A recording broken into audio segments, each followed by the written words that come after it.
Hello everybody! Welcome to Akashi Review, where I review movies, dramas that you don't want to waste your time watching. I'll give you a synopsis, short review along with my thoughts and opinions, and don't forget to hit like and subscribe and leave a comment below.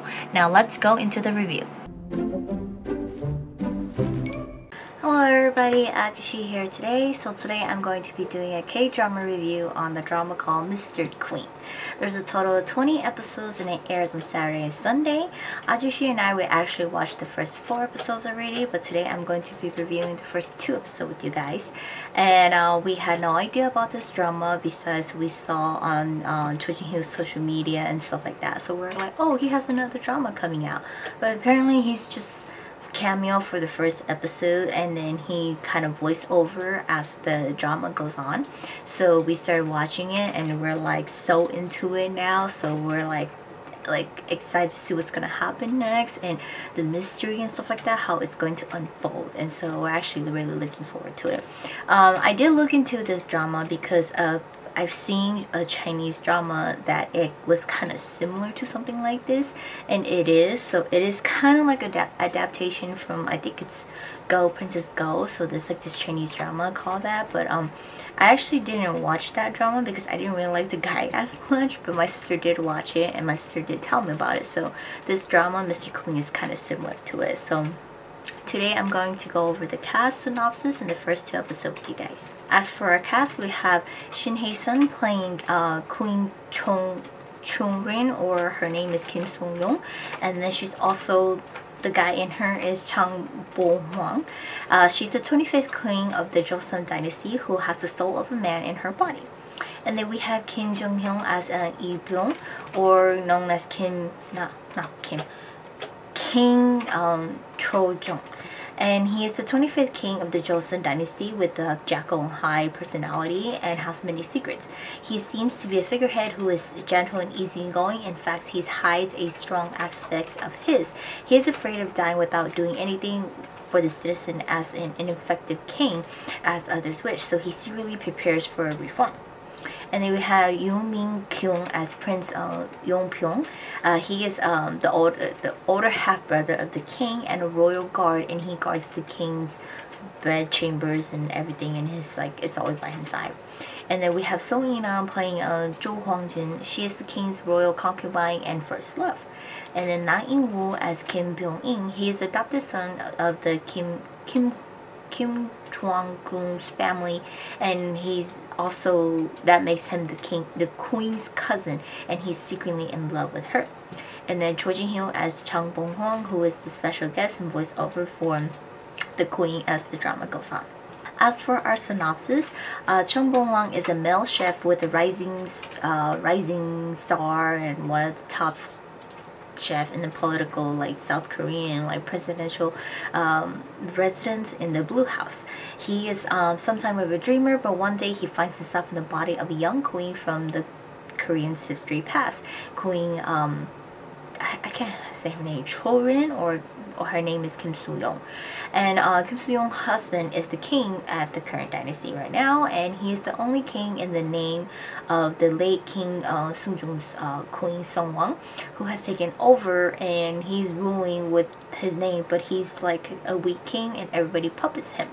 Therefore, she soon discovers that her king has a lot of secrets and he's not gentle as he seems, and now it's like, what is she gonna do and what is he going to do, as he's been playing the puppet king to everyone, but secretly he has something going on.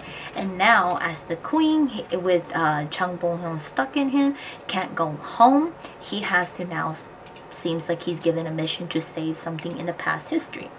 Recap on the first 2 episodes. The drama starts us off with introducing Chang Bo-hwang as a young rising star in the Blue House. He screwed up as one of the Chinese ambassador came, and he left the fish hook in the fish. Therefore, this got him fired or downgraded and stuff like that, and the police came to interrogate him regarding this, and he refused to go with them. He tries to escape and he goes off of the balcony, and a gush of wind pushes him and he fell into the pool and falls from the balcony all the way to the pool, smacking his head at the bottom of the pool, and he keeps falling, and a woman swims towards him, and there's northern lights surrounding them. The woman kisses him, and when Bo-hwang wakes up, he finds himself in the past, and he's not only that, he's a woman and everybody refers to him as Your Highness.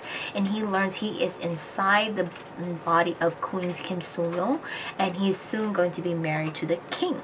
Now he tries to find out some answer from all the people he can get, but nothing is clicking to him and why he is stuck in this woman's body and brought back to the past. He realizes that the water brought him back, therefore he probably has to return through water. And he tries to drown himself a couple times in Soo-young's body in like water and everything like that, and you know, it doesn't work, and he figures out he has to go back to the lake, but the lake has been drained. The Grand Dowager drained the lake because it was an accident that happened to Soo-young and they don't want it to happen anymore, so they drained the lake. He goes and meets the king, trying to convince the king to fill up the lake again, but the king has no say. This is where we learn the king is weak and he has nothing, and his family has been assassinated when he was young, and he was brought in basically to become a king, and he does everything the Grand Dowager tell him to, so he pretty much has no say and he just stands there. So with Bo Hwang stuck in Soo-young's body, all the royal physician has concluded that she's suffering several memory loss. But Bo Hwang goes along with it because he doesn't know what will happen to her, and how he's going to survive and everything. And then there's rumors going around that the king's royal concubine Jong Hwan-jin was actually with Soo-young that night before she fell in the water. Jong Hwan-jin is the king's first love, and he protects her by saying that she was with him that night when the queen drowned. Therefore, they brought her in, and she becomes the king's royal concubine, and then the king gets married immediately to the queen. And on the day of the wedding, Bo Hwang gets this quick flashback of Soo-young's memory where she was at the lake and she saw the king, making Bo Hwang has like this heartache in him, making him realize what did the king do to her to make Soo-young feel so much pain, and that memory flashes back.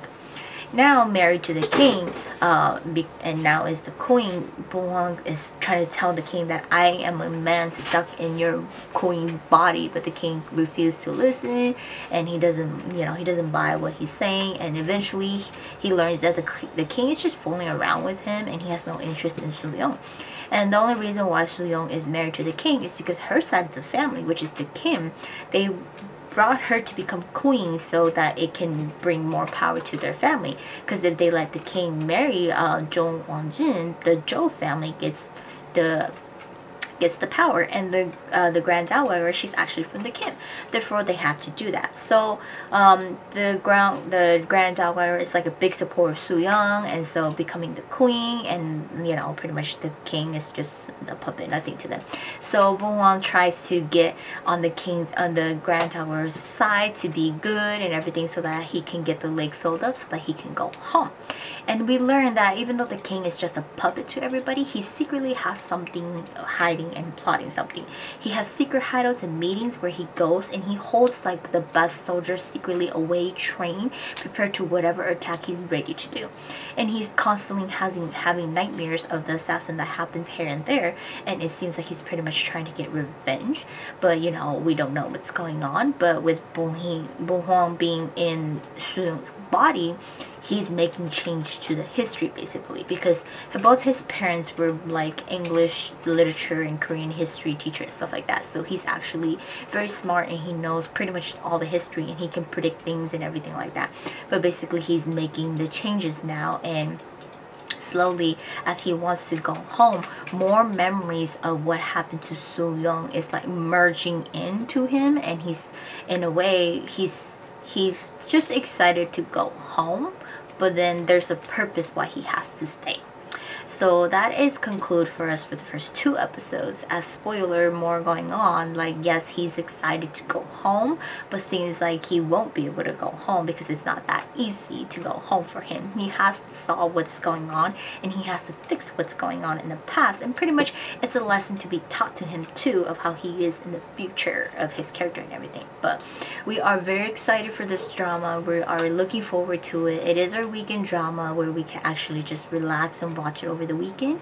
If you guys have not checked it out, do check it out. We do highly recommend it. It's hilarious. You will laugh at the most hilarious things ever, and having Shin Hae-sung playing partially a guy, like acting like she's a guy, it's hilarious. Like, we just love it. We just laugh at it and everything, and all these like mystery stuff like that. So we're so excited to see what's gonna happen and what's gonna open up and all these things like that, and like, you know, why he's got sent back and everything. But that's it for today's drama review. I will see you guys next time.